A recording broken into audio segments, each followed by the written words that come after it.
Welcome back to On Landscape, the series on interpreting landscape photographs using Lightroom.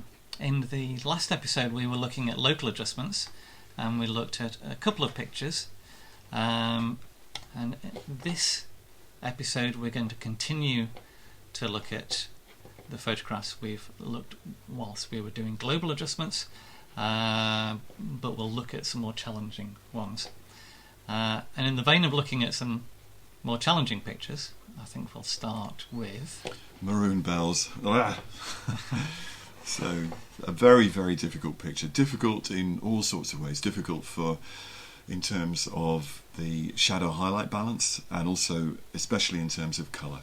Yeah, so what we're going to do first is to reset everything back to where we were. So this is where we got when we were making global adjustments, and we both agreed that we've ruined some of the global contrast in the picture and the relationships. It looks a bit muddy. So if we reset things, and now we're going to approach things from scratch again, but this time using local adjustments as well as global adjustments. So where would we start with the picture? Good question, isn't it? I think that I suppose the first thing to ask ourselves is there any obvious global adjustments that need to be done? And I think we've seen that as soon as we make any kind of highlight or shadow recovery, and we need both of those here, then we get a muddiness overall. So the quick answer to that is no. We're going to go straight to local adjustments, and we'll need the brush first. As you can see that the shape of that of the landscape that frames the mountains makes graduated filters really almost unusable. Yes. So we have to use our local adjustment brush and paint the light in the field that we want it to be in. So I would suggest we go with that first, Tim, and we'll apply quite a lot of shadow recovery. In fact, if we use 100% and then tune it back, and we're going to use a full feather. We're actually on 78 now, that's perfect. And if you just start painting and see what happens. The beauty of this is it's bound to look wrong to begin with, but I think that with a little bit of care and adjustment and tweaking, actually it's remarkably effective right away. The one thing that's very nice about using shadow recovery instead of exposure, because in the Lightroom, in the darkroom, we may have gone straight for an exposure adjustment. In fact, that's the only thing that's available really. But the problem with there is, as you mask with exposure adjustments, you affect the tones of the sky or this lake down here. Yes. Well, the nice thing with the shadow adjustment is it only affects the darker tones. You can overlap the sky and not affect it, as long as the sky is bright and it doesn't have any dark clouds. Absolutely. In it. So if I look at my selection now, I've gone over the sky and over the lake by quite a lot. And it's unbelievably effective, Ona. In fact, so much so, and given the fact that it hasn't damaged the highlights really, I'm going to suggest you take the brush to the top left-hand corner where the sky is too dark and just see what happens. It's actually barely affecting it. That's interesting. Yeah. So we may have to look at that separately. But so I think that's probably because that's, if we look at the histogram in the top right here, when you roll over an area, you can see the tone. Yes. And it gives you the R, G, and B values. Yes. And it's around 50%. So that's probably why it hasn't really affected it. Yeah, indeed. That much in the first place. Yeah. Okay. But that's been quite effective, I think. So agreed. Now looking at if I'm quite a stickler for things like reflections, and I'm looking at this and looking at the reflection in the water on the right hand side where the cloud is really quite bright, to me it feels like it's brighter than the reflection of this. Well, sorry, it's brighter than the sky itself, which is wrong. So I'm going to ask you to take a new brush and use highlight recovery, no shadow recovery this time, just over that little zone of very bright cloud, and see if that helps to rebalance. It has brought a lot of texture in there, so that might be a tiny bit too much, and if you can just tune to taste, it should still look ideally darker. I think that's pretty close. Okay, now looking at the overall colour, it is quite difficult. I think it's worth pointing out what the circumstances of the day were. Although there are these lovely clouds over the mountains, there was essentially blue sky over us. So it's very, very cold, and that impression of cold is quite pervasive. And it's not an image that really, apart from the snow in the mountains, very cold atmosphere isn't totally appropriate here. So I'd really like to have a look at the global temperature and just see if we take the temperature up a tiny bit, not too far perhaps. So it's interesting to go too far and then come back. Okay, so that's way too warm. Yep. Come back and I'm keeping my eye on the clouds, really. It is, that's absolutely right. Things are going to go wrong. Yeah. I think that's about as far as I can go. Yeah, I'd agree. And just a little bit of tint. I think possibly 2 more points of magenta. That's more than that. Yeah. Probably come back. I'm going to type that in instead. So. Try sort of 8. Yeah. Is believable. And from this point, having done a global adjustment, and I think any remaining colour adjustments need to be done locally. Now, if we think of our adjustment brush over the kind of landscape area in the middle, we haven't affected the colour in there at all. It is tempting to look at the colours in there, but I must say that I'm a little bit nervous of that, because it's a very shadowy part of the picture. So if we were to increase the colour temperature in there, I think it could potentially start to look a bit false. So on that expectation, if you click on that original point, and this is more of a kind of test really, and just take the temperature up a little bit. It's really just to prove that you can do this. And yeah, let's go up with the tint a little bit. It's quite green in there. Okay, that's too much. So if we try, let's say, a tint of 8. If you double click on the number, you can change it. Absolutely. Okay, and then just come back with temperature. I'm guessing it's going to be a similar number.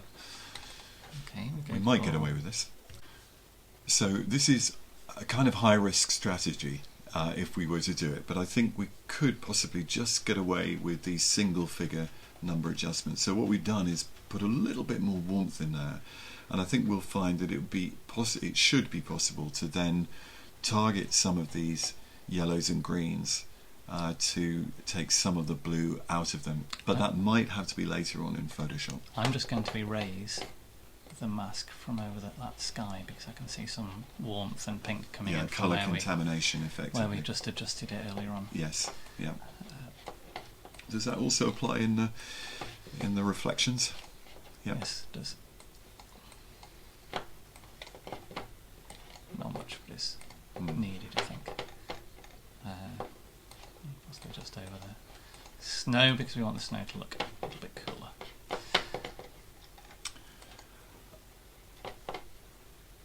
Okay, I think that's good. Now, one thing I would like to see is, I wonder actually, as we see the white surround, we can see that the overall tonality of the image is probably not far off already. Can we invert the picture?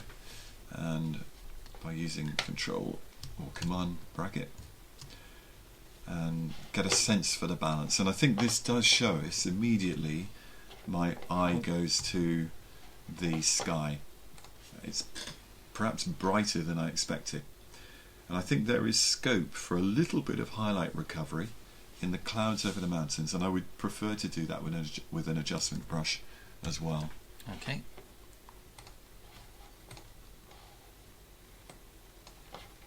Should I brush it over the whole area to see? I think I'd probably just concentrate on the central peak to begin with, see what happens. Whoa, my goodness, okay, that's far too much. But at least it shows the overall impression. So that's -10, we were on 0. I'm going to go to that -10, so you can bring a little bit in. It's got to feel natural, that's really important.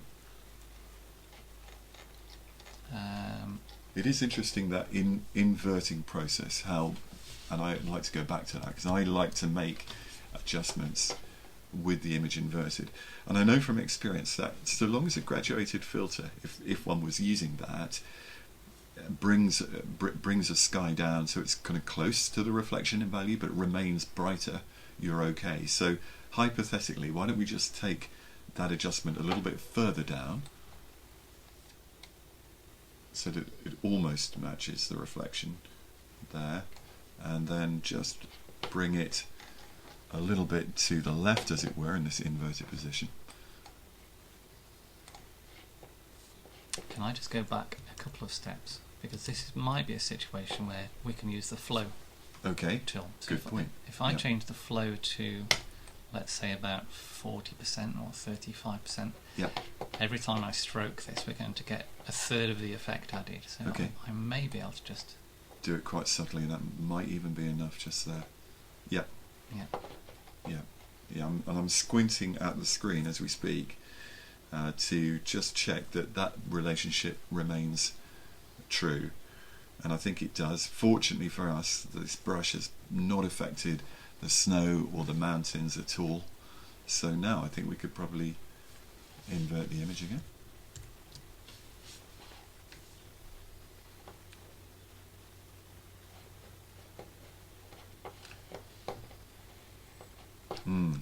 Okay, well, I think I'm quite happy with that. It does look natural. If we click on the brush tool so that we can get rid of the nasty spots, that's one of the irritations of the we can't move them out of the way. You can actually hide them, but I can't remember how. Okay, for another time. Yes. Okay, well, that's looking really much better. I think I'm inclined to just perhaps go back to the adjustments brush and just lighten the landscape area a little bit more.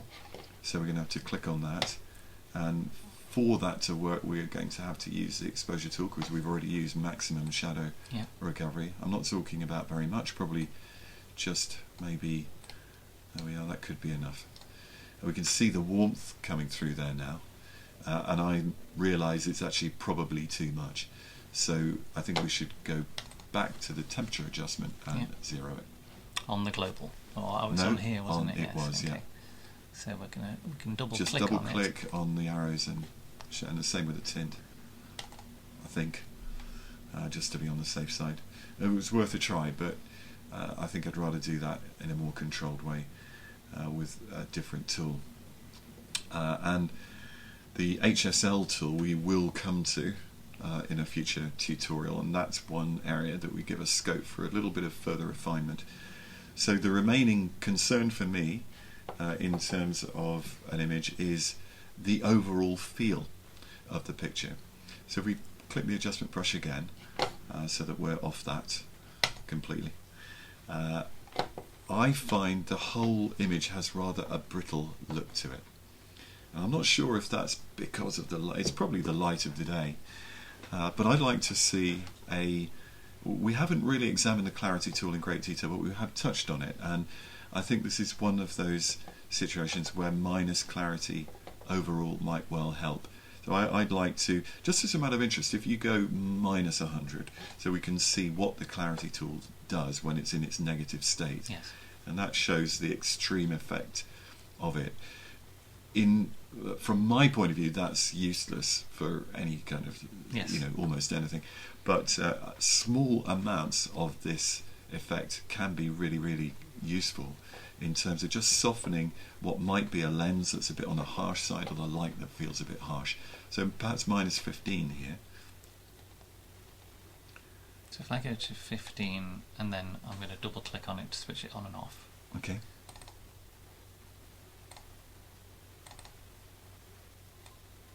There's minus 20 approximately, and then double click to switch off. It's just taking the edge of the sharpness off on. Just taking a little bit of the hardness away. So if I go up, we can take a look at this at 100% and ignore the chromatic aberrations. Awful chromatic aberration. I'm gonna make it 1 to 3 so we can actually see more global change. So if I take it to 0,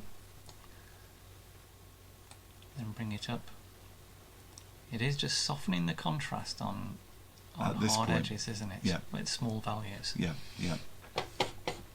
let's go back to fit. Is that about the right amount, do you think? I think so. It doesn't need much. It just does help a little bit. This image will also improve slightly when chromatic aberration is corrected. Yes. But yeah, we don't need to worry about that for now. Would you look at the area of dark Yes. on the left-hand side of the Yes. picture as well? Absolutely.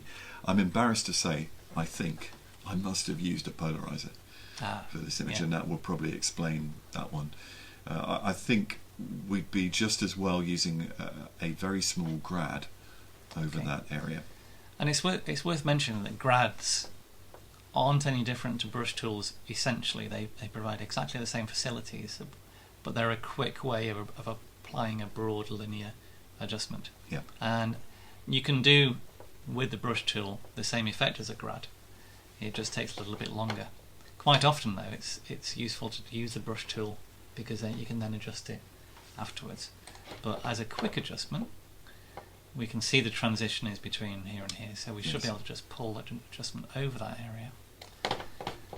And then we use exposure. Yes.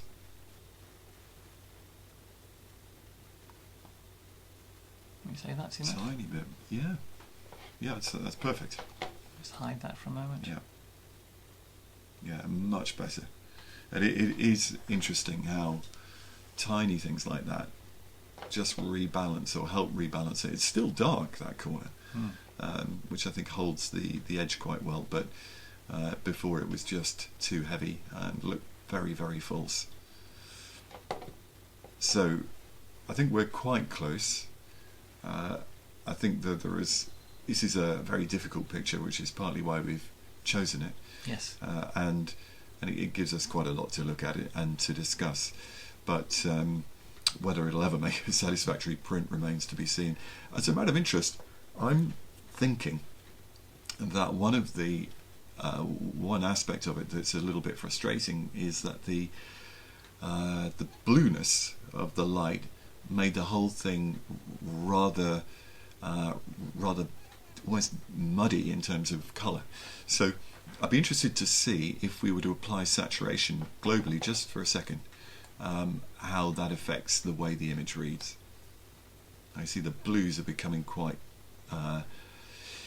obvious, and the yellows don't look particularly natural, but that has taken the saturation up quite high. Well, this would be probably one to come back to when we do the HSL tool, which is local colour-specific changes in saturation and luminosity. Well, we can also, indeed, and we can change hue as well. I think that's going to be needed here. So this would be a good moment to say goodbye to this picture. Okay, and then we have another picture we can approach for local adjustments. And would you like to take a look at this? Well, it's yours. I think it's more than past your turn here. Yeah. In this case, this is a picture I took for an experiment actually in the last issue of On Landscape, where we were looking at the different effects of shutter speed and polarization. And I should point out that I took it on a camera that has a 4:5 mask to it. So briefly rushing past the crop tool, which we'll come back to later, this is how I would have seen the picture in the first place. Okay. Now the changes I've made to this so far, all global, are to do with recovering the shadows through overall exposure, and also looking at increasing the contrast. One of the things we looked at was a global reduction of highlights using the highlight control tool. One of the things I'm very wary of when I'm using the highlight tool is the fact that it affects other parts of the picture. So for instance, if we look at this rock here, which I think has got a wonderful shape to it, as I reduce the highlights to fix the areas of very bright water, it's taking the contrast and out of that rock. Yeah, agreed. And so very often I prefer to use the brush tool for my highlight control. So let's place a... Have you zeroed the highlights, by the way, back on the I think, global? Did I? Yes, I did. Okay, good. Okay. So I'm going to keep the flow at around 35% here, because I'm going to brush the effect into the highlights. I've got the highlight control on -44, which is roughly halfway, and subtle. I might turn the flow up because that's not going on particularly fast, and turn the effect up slightly. But here the highlight is being used mostly to try and put more texture into these areas in a way, more than to stop clipping. Yeah. And it doesn't need a lot. It's very much a creative choice, because you're doing it for the aesthetic effect rather than for any technical reason to hold tone in the highlights, as you say. Correct. It's yes. about the impression. And also I might want to redirect attention around the picture. So for instance, there's areas in this picture that are important to me, so these areas of white, but this one at the bottom possibly is slightly distracting, so I might create a new brush over that one area and reduce the exposure. You can also reduce the contrast a tiny bit. I find that immensely useful. When you want to take the eye away from an area, or rather it didn't pop so much into attention, just reducing the contrast a little bit locally is magic. And brushing that in works quite nicely with the reduced contrast. Can we invert this picture? So I think just really helpful in terms of seeing how, if you'll pardon the pun, the flow works in the image. And I think it to me, this is a very good example for where everything's just pure texture. It's not quite an abstraction, because we understand looking at it what it is, but the balance is absolutely all important. And I feel that in order to stop the eye rather escaping a little bit too much with the flow of the water, we need to kind of counterbalance that with a little bit more luminosity on the opposite side. And I'd like to suggest a couple of things. First, that the rocks at what are now lower left in image normal viewing mode top right are actually knocked back a little bit, so darkened a tiny bit. So if I create a new brush with a very quick, probably just exposure down, and I just take the exposure adjustment down, a stop, and there you go. Big feathers on. Yeah, that's fine. Oops. Something there you go, there's that slider thing. There you go, so you have to be careful of that. Yeah, so let me just reset everything again and turn the exposure. It's actually brightened it up there for a while, that's better. And then perhaps the most important thing is to find a way of lightening in this important area here, and without affecting the highlights that you already have. So I think the way to do that is probably going to be with a little bit of shadow recovery, but at the same time we don't want to lose too much contrast in there. So I'm quite specific in there. Yep. So we're going to lighten in there and maybe increase contrast or clarity a little bit too.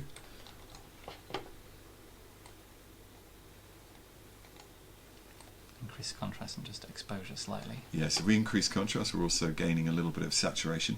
And you say clarity?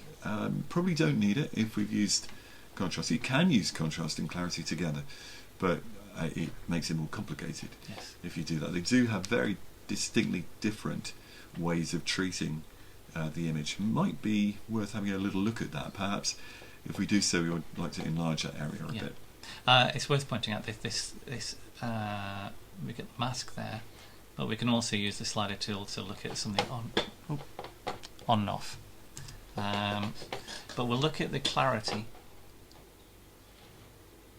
first. So if we go into 1 to 2, so that's about 50%. Yep.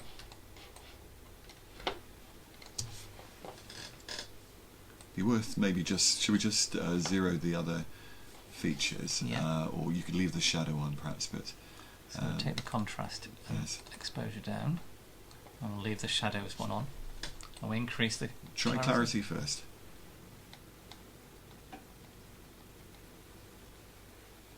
Okay, and it's really noticeable that it kind of balances the exposure quite nicely with clarity. You do get that micro contrast, and there's definitely more attention going there. Should we try turn clarity off and try contrast instead? We need to increase the exposure. Yeah, so that's, I mean, the first case there really, or point is to make, is that contrast almost always results in exposure down. So if you're going to use contrast in this way, you have to compensate by increasing the exposure. And with that comes this increase in colour saturation.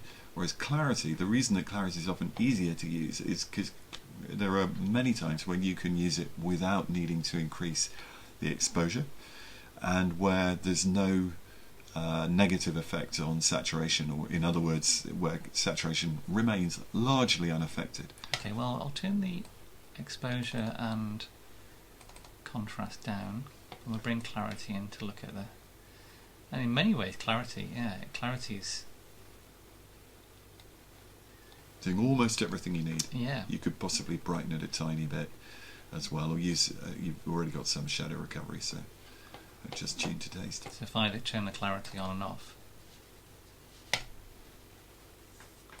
that's just like it's looking through the water a little bit. Yes, exactly. It's quite nice. Yeah, it's sort of like just penetrating the water somewhat more, and all this is in aid of rebalancing attention in the image. So it's important to make that distinction that this isn't just for the sake of it, but actually there is a purpose to it.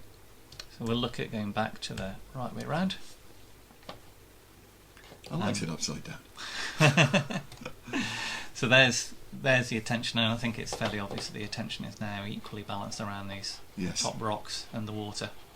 That works. That does work well, I think. Well, I think that demonstrates some of the main issues with the local adjustment tools, in particular around exposure and contrast. In the next episode, we're going to look at the colour adjustments in terms of temperature and tint, and also begin a look at vibrance and saturation. And hopefully, if time allows, we can have a look at hue, saturation, luminance, HSL, that wonderful tool in Lightroom that is it's an advanced control, but that's of course no reason why all of us can't use it. And it really is quite a stunning and very, very smart piece of editing, and especially if you know what you're trying to do, it's one I would definitely point you at. Until then.